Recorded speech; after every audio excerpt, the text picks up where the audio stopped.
अब माँ ने जब हमारी जो प्रेग्नेंट मदर थी वो एक्सपोज थी दूसरे रिस्क फैक्टर्स को, and ultimately it has gone to childhood obesity.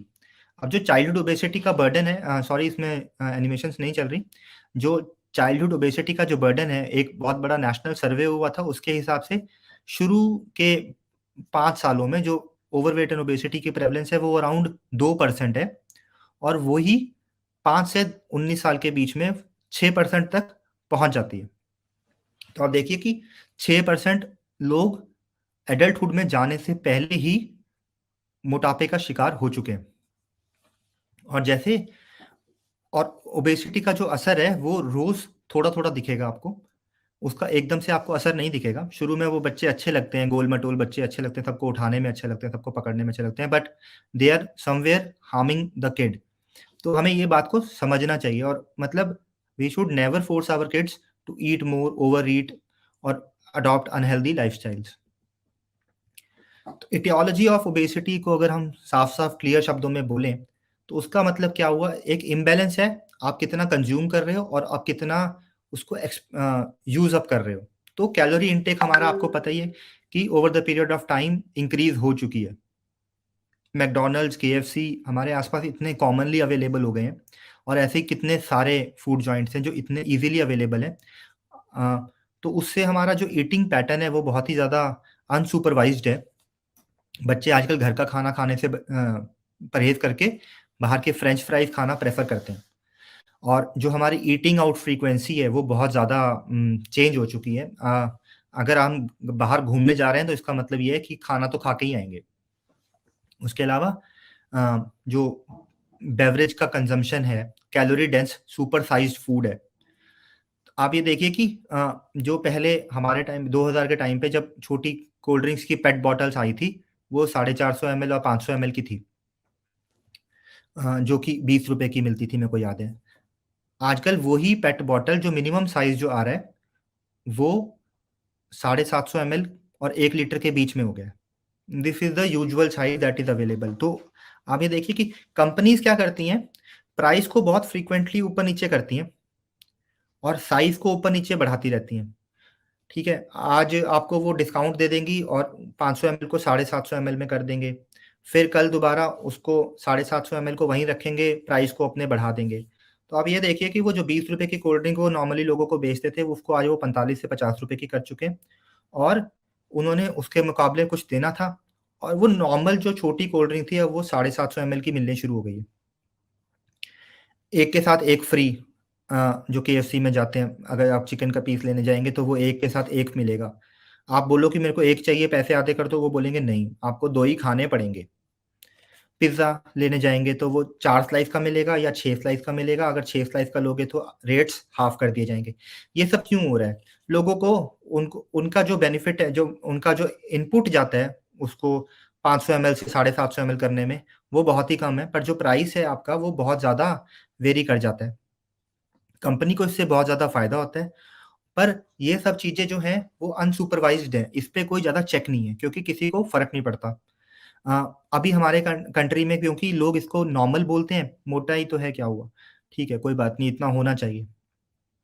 पर वो कर के क्या हुआ कि हमारी प्रेवलेंस जो है अभी ओबेसिटी की वो बहुत ज़्यादा बढ़ चुकी है, और उसके कारण जो होने वाले साइड इफ़ेक्ट्स हैं, like diabetes, hypertension, cardiovascular disorders, वो सब बहुत ज़्यादा बढ़ चुके हैं। साथ के साथ कैलोरी इंटेक हमारा बढ़ गया, एक तो वो प्रॉब्लम थी, जो कि हमको उस जाल में फँसाया जा रहा है धीरे-धीरे। दूसरा कि हमारा जो फ़िज़िकल एक्टिविटी का पैटर्न है, वो भी बहुत ज़्यादा खराब हो चुका है। आज मैं सुबह अपनी ओपीडी में बैठ के एक बच्चे से पूछ रहा था कि बेटा आपके स्कूल में पीटी क्लासेस होती हैं? बोले नहीं, वो तो मैथ्स के टीचर ले लेते हैं। मैथ्स के टीचर के लिए मैथ्स का सिलेबस करवाना ज़रूरी है, और स्कूल के लिए भी वो ज़रूरी है, और पेरेंट्स के लिए भी वो ज़रूरी है कि बच्चा मैथ में फ़ेल नहीं होना चाहिए। 2 दिन कम खेलेगा, कोई बात नहीं। पर वो कम खेलना, मुझे याद है कि मैं तो कभी पीटी की क्लासेस में खेला नहीं, क्योंकि मेरे लिए उस समय ज़रूरी था कि पढ़ाई कर लो, सिलेबस पूरा कर लो, पीएमटी क्लियर करना है, और ये सबके साथ ही होता है। जिसके पास थोड़ा-सा प्रेशर होगा वो फिज़िकल एक्टिविटी को साइड में रख देंगे और बाकी सब चीज़ों पे फ़ोकस करेंगे। तो ओवरऑल हमारा जो फिज़िकल एक्टिविटी पैटर्न है, वो बहुत ज़्यादा डिक्रीज़्ड है, और उसके अलावा जो स्कूल के बाद वाला जो पार्ट है, पहले हमारे पास खेलने के लिए पर्याप्त जगह होती थी। जैसे-जैसे पॉपुलेशन बढ़ती जा रही है, बच्चे खेल नहीं सकते क्योंकि उनके आस-पास खेलने की कोई जगह नहीं है। क्योंकि जो बिल्डर्स घर बनाते हैं, वो सिर्फ़ घर दिखाते हैं, वो घर के आस-पास का जो एरिया है, जिसको आप वॉकेबिलिटी इंडेक्स बोलते हो, वो मोस्टली बिल्डिंग्स का बहुत पुअर है। वो आपको बता देंगे कि इसके आस-पास जॉगिंग ट्रैक मिलेगा, ये मिलेगा, वो मिलेगा, पर खेलने के लिए जो जगह है बच्चों के जितनी चाहिए, वो नॉर्मली कभी कोई दिखाता नहीं। अगर वो उस एरिया को देंगे तो आपकी वो कॉस्ट बढ़ा देंगे। तो जिस समय आपने घर लेना होगा उस समय आप यही कोशिश करोगे सस्ता घर मिल जाए, कोई बात नहीं पार्ट नहीं मिलेगा तो कोई बात नहीं। पर ये एक प्रॉब्लम है जो कि धीरे-धीरे एक्ज़ैजरेट होती जाती है। तो बड़ी मेट्रोपॉलिटन सिटीज़ में या तो कुछ नहीं मिलेगा, बच्चे होगा तो वो सड़कों पे खेलते हैं, सड़कों पे खेलते हैं तो एक्सीडेंट होने का डर रहता है, तो माँ-बाप बोलते हैं कि इससे अच्छा तू मत ही खेल, घर में बैठो। और फिर वो उस टाइम को किल करने के लिए क्या करते हैं, यूट्यूब चलाते हैं, वीडियो गेम्स खेलते हैं और दूसरे काम करते हैं, मतलब they are involved in screen only. Games खेलनी है वो भी आप मोबाइल पे ही खेल लो। तो उससे क्या हो रहा है, आप स्क्रीन टाइम बढ़ा रहे हैं। जब स्क्रीन टाइम बढ़ता है, तब उस समय बच्चे का जो दिमाग है, जो उसके दिमाग का ग्रोथ है, वो थोड़ी-सी डल हो जाती है, क्योंकि सा आपको अपनी तरफ से कोई इनपुट नहीं देना, जो सारा इनपुट है वो टीवी की तरफ से आ रहा है और आप सिर्फ़ उसको शांति से बैठ के देख रहे हो। बच्चे सो जाते हैं because their brain becomes inactive while they are watching TV और स्क्रीन। सो तो एटियोलॉजी ऑफ ओबेसिटी बड़ी ईज़ी है कि एक तो कैलोरी इंक्रीज़ हो गई और दूसरा फिज़िकल एक्टिविटी डिक्रीज़ हो गई है। ये सब प्रॉब्लम्स कोविड के टाइम पे आपने देखा होगा कि बहुत ही ज़्यादा बढ़ चुकी थी।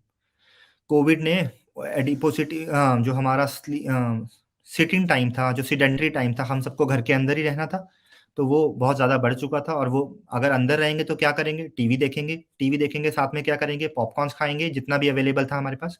उसके अलावा हमारे को एंग्ज़ायटी थी कोविड की। कोविड की एंग्ज़ायटी, जब लोगों को एंग्ज़ायटी होती है तो कुछ लोग खाना शुरू करते हैं और हमारे जो फिज़िकल एक्टिविटी पैटर्न था बिल्कुल ख़त्म हो गया था।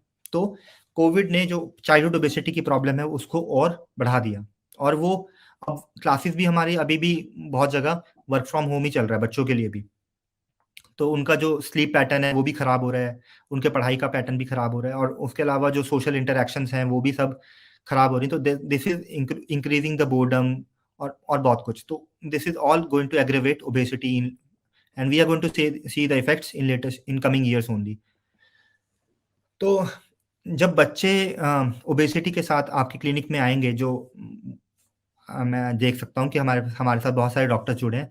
तो बहुत सारे जो बच्चे हमारे पास आएँगे तो वो सिंपल अ, मोस्टली लोगों को सिंपल एक्सोजेनस ओबेसिटी होगी, जिसमें वो बताएँगे कि उनका ग्रोथ और डेवलपमेंट काफ़ी रैपिड है।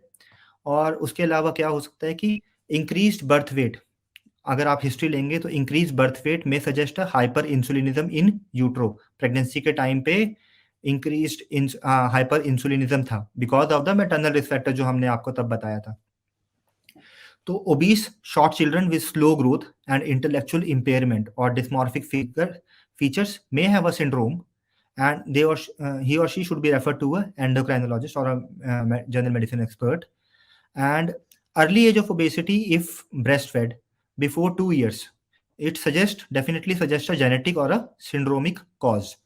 तो इनिशियली अगर आपको बच्चे दिखते हैं कि ज़रूरत से ज़्यादा मोटा लग रहा है, ज़रूरत से ज़्यादा गोल-मटोल, ज़्यादा ही क्यूट लग रहा है, तो he should be once evaluated by a expert who is working in the field of obesity. अगर आप उसकी डाइटरी पैटर्न देखेंगे तो आपको पता चलेगा कि बच्चे को बार-बार भूख लगती रहती है। उसकी जो फिज़िकल एक्टिविटी पैटर्न्स हैं वो बहुत ही कम है। या तो वो कोई मेडिकेशन पे होगा, मतलब बच्चे को कोई प्रॉब्लम हो सकती है जिसके कारण वो कुछ ऐसी मेडिकेशंस खा रहा है, जैसे स्टेरॉइड्स पे है तो उससे उसका वज़न बढ़ रहा है। या फिर उसका hypothalamo pituitary disease axis deviated है।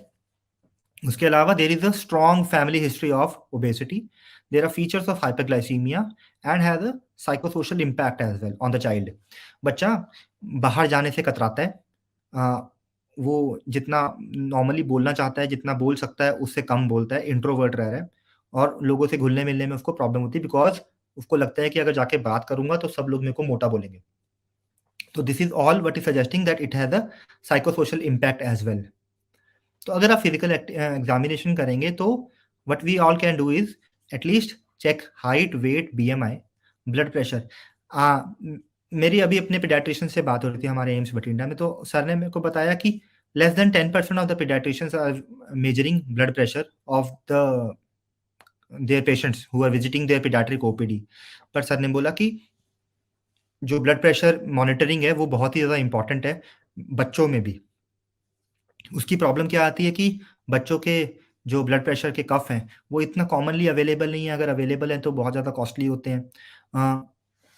पर रेगुलर चेकअप से आप कुछ उन स्पेसिफिक बच्चों को आप आइडेंटिफ़ाई कर पाएँगे, जो किसी सिंड्रोम का शिकार हैं और उनको अर्ली इंटरवेंशन दें, तो वो ठीक हो सकते हैं। उसके अलावा you can have dysmorphic features they may have a visual और फील्ड डिफेक्ट्स और पैपिलोइडीमा, गॉइटर या फिर proximal myopathy. These all signs suggest that the child is having a needs consultation.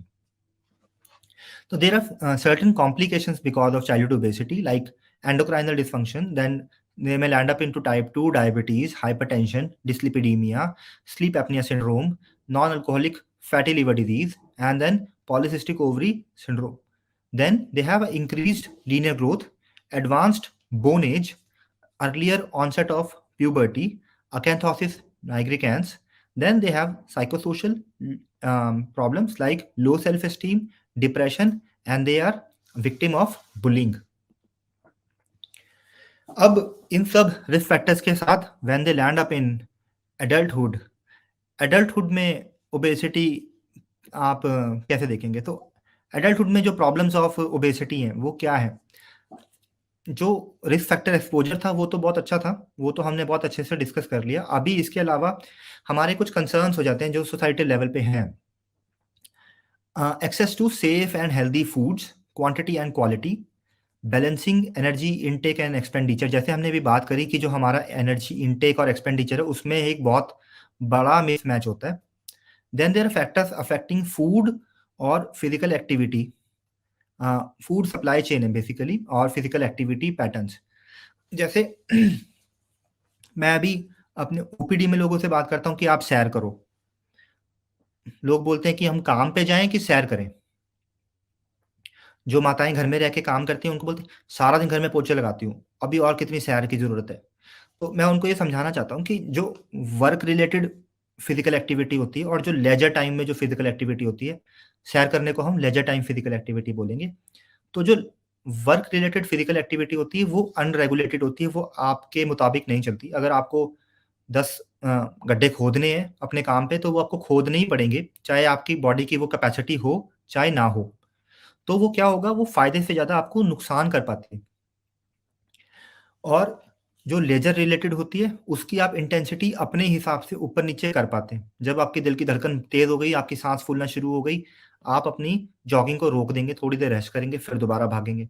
तो ये वाली जो पार्ट है, ये आपको बेनिफिशियल रहता है।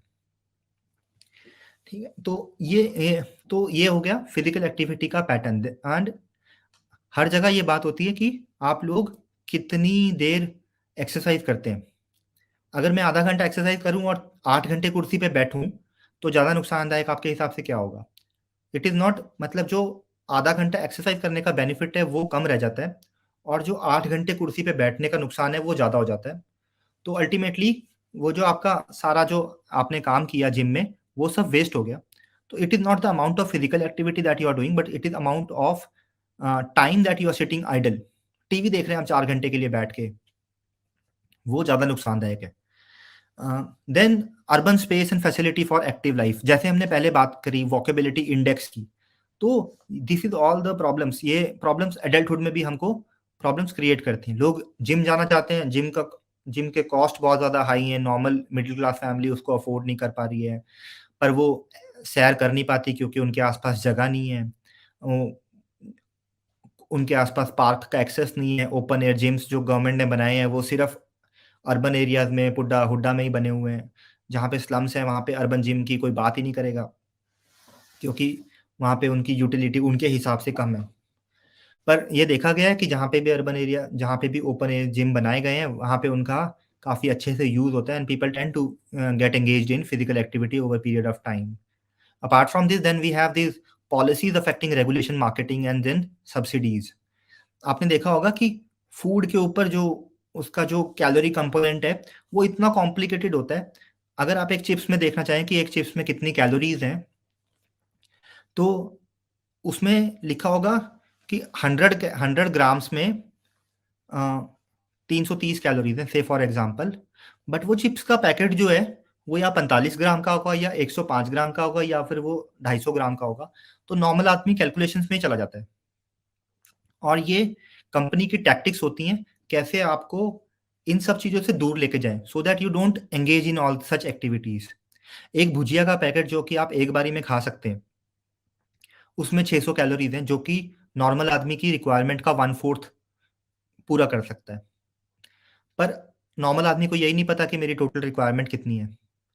और वो जो कैलोरीज हैं वो उसको कभी नोटिस ही नहीं कर पाता, क्योंकि या तो वो इतना छोटा लिखी होती हैं, या वो इतने अलग डिज़ाइन में लिखी होती हैं, या वो इतनी कैलकुलेटेड तरीके से लिखी होती हैं कि नॉर्मल आदमी उसको इंटरप्रेट नहीं कर पाता। तो वो उसका जो बाइंग बिहेवियर है, जो एक्चुअली में उस कैलोरी फूड लेबल से जो चेंज होना चाहिए था, वो नहीं हो पाता।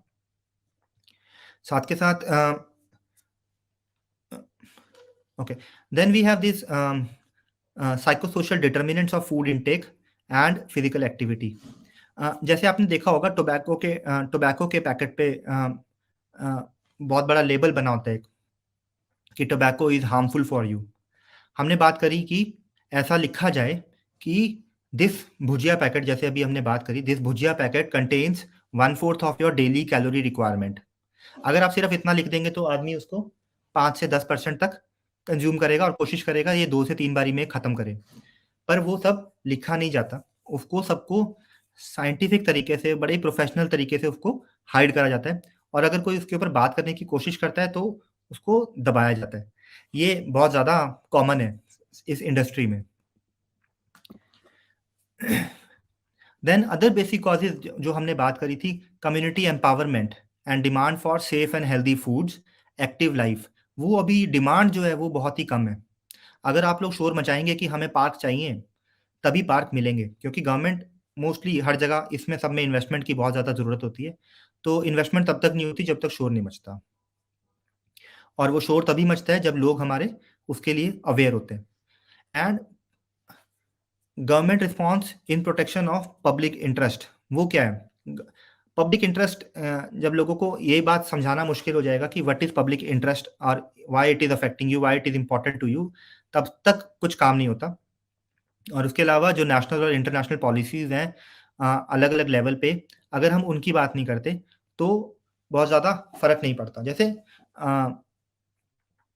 फूड टैक्सेस, मेक्सिको और दूसरे कंट्रीज़ में शुगर फूड टैक्सेस हैं, कि जिन खानों में नमक या चीनी ज़्यादा होगी, ज़रूरत से ज़्यादा होगी, उन पे जो टैक्स होगा वो बहुत ज़्यादा होगा। मतलब से फॉर एग्ज़ाम्पल जो आपने ₹40 की कोल्ड ड्रिंक बताई थी, 750 ml, जो हमने पहले एग्ज़ाम्पल दिया था, अगर आप इसमें बोलो कि इसमें जो कैलोरी कंटेंट है वो बहुत ज़्यादा है, तो इसके ऊपर जो टैक्स है वो ज़्यादा पड़ेगा। अब ये ₹40 से ₹60 की कर दी जाएगी। तो उससे क्या होगा, जो ये ₹60 का रेट है, ये हर कोई अफ़ोर्ड नहीं करना चाहेगा। तो उससे कुछ लोग उसको पीना छोड़ देंगे या कंज़्यूम करना छोड़ देंगे। तो दिस इज़ वन स्ट्रैटेजी जो कि बड़े लेवल पे अगर आप लगाएँ, तो उससे आप कुछ रिलीफ पा सकते हैं इन द कंजम्पशन पैटर्न्स। फिर उसके अलावा जो रेवेन्यू जनरेटेड है फ्रॉम दीज कंपनीज, वो भी बहुत ज़्यादा है।